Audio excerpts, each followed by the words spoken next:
A former slave herself, Aunt Polly Jackson was fed up with the harsh treatment that was meted out to her even in her old age and decided to escape to freedom.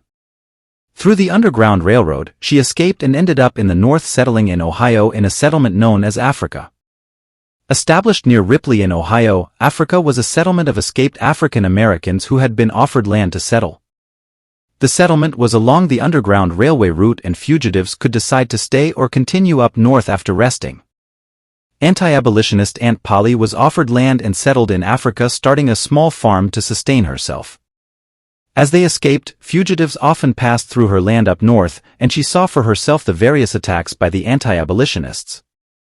Realizing that they were not being helped by any external means, Aunt Polly decided to take matters into her own hands to protect, rescue, and help runaway slaves. She dressed herself up as a weaker older lady who would not be attacked. For the anti-abolitionists, older people were of no interest and were often left alone.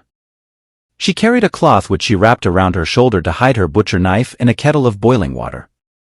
With her kitchen weapons, Aunt Polly managed to fight off several slave capturers along the Underground Railroad.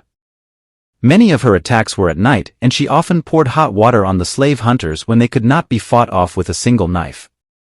After dealing with the anti-abolitionists, she hosted the fugitives in her house and helped them with direction if they chose to continue their journey. Soon, the legend of Aunt Polly became widespread and several similar attacks on white enslavers along the Underground Railway route began to happen.